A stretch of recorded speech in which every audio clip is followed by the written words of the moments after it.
She owned 3 palatial apartments on New York's Fifth Avenue, a 52-acre estate in Connecticut, and Bellosguardo, a spectacular Santa Barbara mansion overlooking the Pacific Ocean.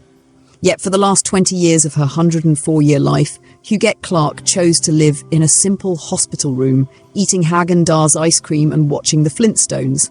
When she died in 2011, her properties had sat empty for decades, perfectly maintained by servants who dusted furniture. No one sat in and swept floors no one walked on. The copper heiress was worth over $300 million, but she hadn't seen her own home since the 1950s. How does someone with everything choose nothing? What makes an heiress abandon paradise to live in a hospital? This is the story of Huguette Clark and the mystery of the empty mansions. To understand Huguette's retreat from the world, you have to start with William Andrews Clark, one of the richest and most ruthless men of America's Gilded Age.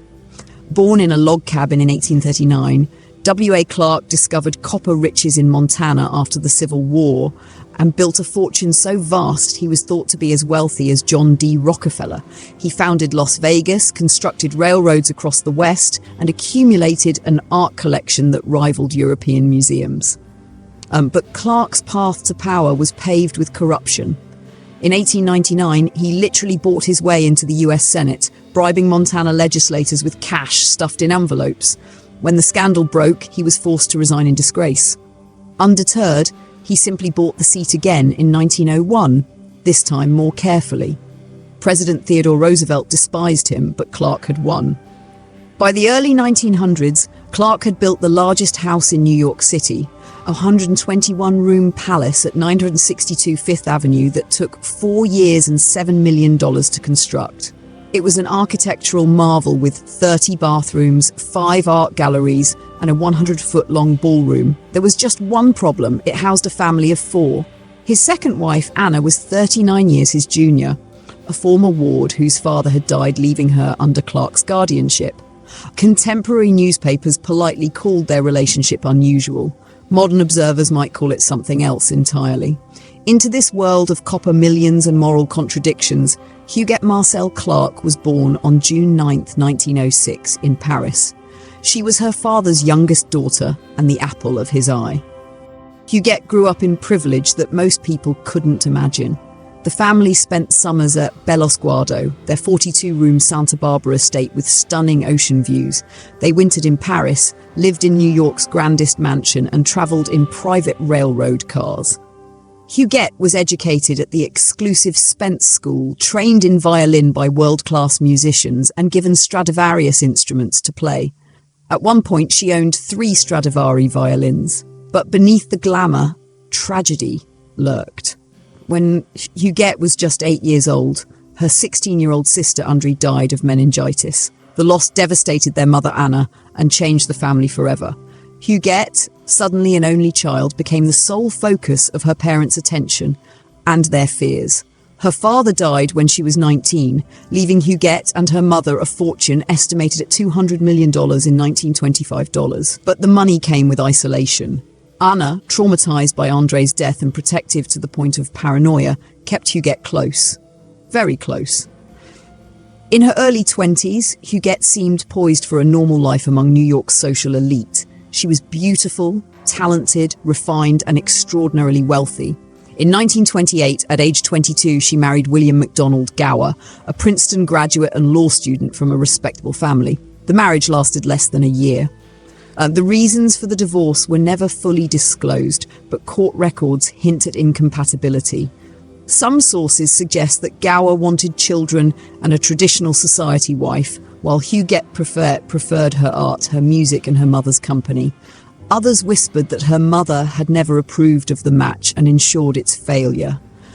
Whatever the truth, when the marriage ended in 1930, Huguette retreated to her mother's side and never seriously pursued romance again.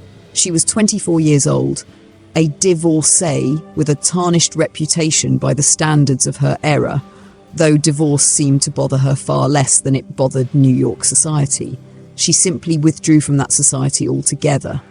After her divorce, Huguette settled into apartments at 907 Fifth Avenue, eventually expanding to occupy 2 entire floors with 42 rooms. She devoted herself to painting, collecting dolls and antique Japanese items, and caring for her aging mother.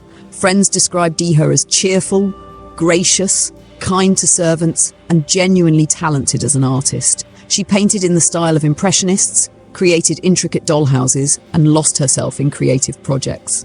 But she was also becoming increasingly isolated. She rarely left the apartment. She conducted business in French to prevent others from understanding her conversations.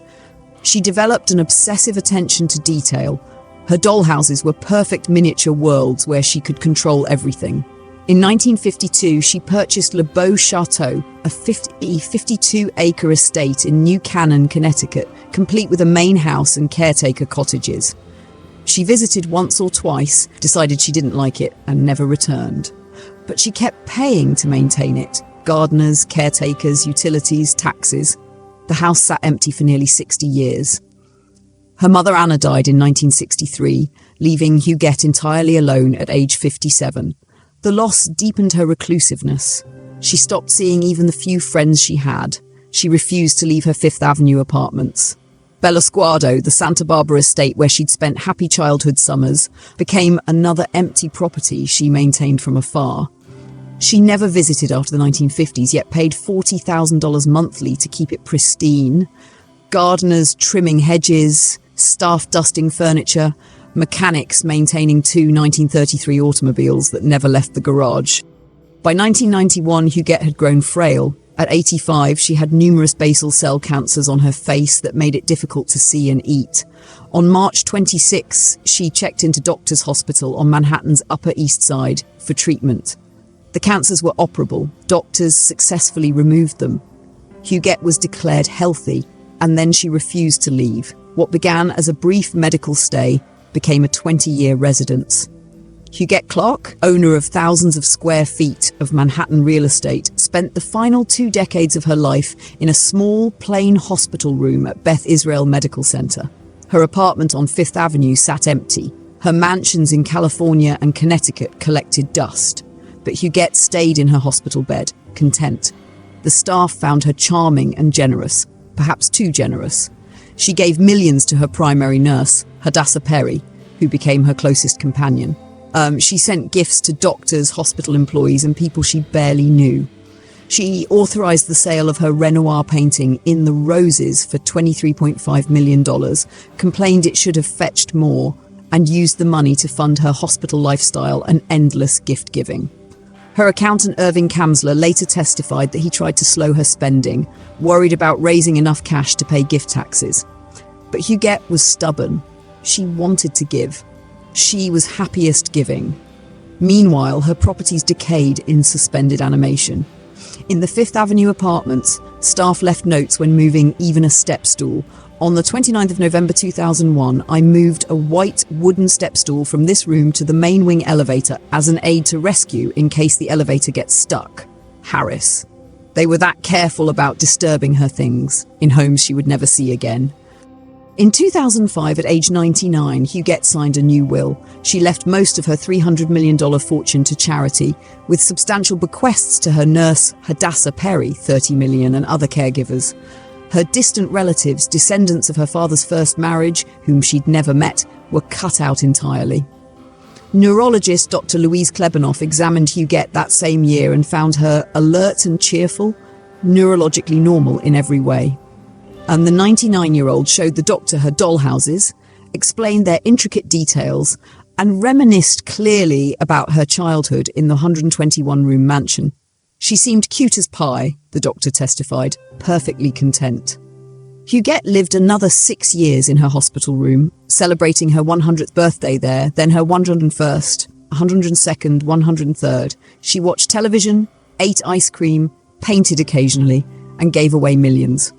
She died on May 24th, 2011, 2 weeks before her 105th birthday. Her death triggered a legal battle that would make national headlines. Her relatives contested the will, claiming Huguette had been manipulated by her nurse, attorney, and accountant. The Manhattan District Attorney launched a criminal investigation into potential elder abuse, but the evidence told a different story. Huguette's medical records showed perfect mental clarity.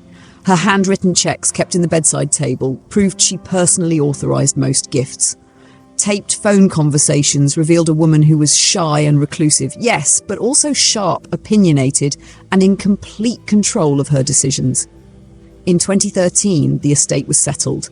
The nurse Hadassah Perry agreed to return $5 million and gave up additional millions from the will. The attorney and accountant relinquished their bequests. Most of the fortune went to charity as Huguette had wished, with some concessions to the distant relatives. The criminal investigation closed without charges. Huguette's wishes, however eccentric, had been her own. When journalist Bill Dedman began investigating in 2009, he uncovered a ghost story told in real estate. Bellosguardo in Santa Barbara, empty for 60 years but immaculate, with 1930s cars pristine in the garage. Le Beau Chateau in Connecticut, vacant since 1951, costing a fortune in maintenance. The Fifth Avenue apartments, frozen in time, her mother's bedroom unchanged since the 1940s. A Degas painting stolen in the 1980s because no one was there to notice. The photos that emerged were haunting. Ornate rooms without footprints in the dust, chandeliers illuminating no one, gardens manicured for no visitors. It was as if Huguette had created museums to her own absence, paying millions to preserve spaces she'd abandoned decades earlier. Why did she keep them? Why not sell properties she'd never use? Those who knew her said it was partly sentiment. These places held memories of her mother and sister. Partly control, maintaining them meant making decisions, staying engaged with something, and partly an inability to let go of a past that, however gilded, was the only one she had. What drove Huguette Clark to abandon paradise for a hospital room? The answer is complex, layered with psychology, trauma, and perhaps a kind of clarity the rest of us lack. She had experienced devastating loss early, her sister dead at 16, her father gone when she was 19. Her brief marriage dissolved, her mother departed when Huguette was 57. Each loss had taught her that nothing beautiful lasts, that the people she loved disappeared, that grand houses offered no protection from grief. Her reclusiveness wasn't madness, it was control. In her hospital room, life was simple. No one broke into mansions. No relatives contested her affections. No society judged her choices. She had her dollhouses, perfect miniature worlds she could arrange exactly as she pleased. She had her nurse, who stayed because Huguette paid her to stay. She had her projects and her art and her ice cream. Perhaps Huguette understood something the rest of us resist, that possessions are burdens. Her mansions required decisions, maintenance, worry. Her hospital room required nothing but payment. She had spent her youth surrounded by beautiful things in her father's 121-room palace. Maybe she'd learned that beauty can be a prison too. Huguette Clark's story, it isn't really about money, though her $300 million fortune makes compelling headlines. It's about what money can't buy: connection, purpose, healing from trauma, protection from loss. She had every material advantage and chose to live like a monk. She owned paradise and preferred a hospital. She could have traveled the world but stayed in one room for 20 years. The irony is almost unbearable. Yet those who knew her insist she was happy, cheerful, content. Maybe that's the most unsettling part, that someone could find genuine happiness in such extreme isolation. What does it say about wealth, about society, about human connection that this life satisfied her? Her empty mansions stand as monuments to a peculiar American tragedy. They're beautiful, expensive, and completely pointless without someone to inhabit them. Much like inherited wealth itself, magnificent but meaningless if it doesn't connect you to something real. The Bellosguardo estate eventually sold to a foundation that plans to preserve it. Her Fifth Avenue apartments found new owners. Le Beau Chateau became someone else's dream home. But these places will always be Huguette's empty mansions, symbols of everything privilege can provide and everything it cannot. Huguette Clark had everything money could buy. In the end, she chose nothing and called it freedom. Thank you for joining us on this fascinating journey into the mysterious life of Huguette Clark. Her story reminds us that wealth and happiness rarely walk hand in hand, and that the grandest mansions can become the loneliest prisons. If you enjoyed this exploration into one of America's most enigmatic heiresses, Please hit like and subscribe to keep discovering more untold stories with us. Don't forget to visit our main channel for even more compelling deep dives into history's most intriguing personalities and the puzzling ways they lived and sometimes hid from their extraordinary lives.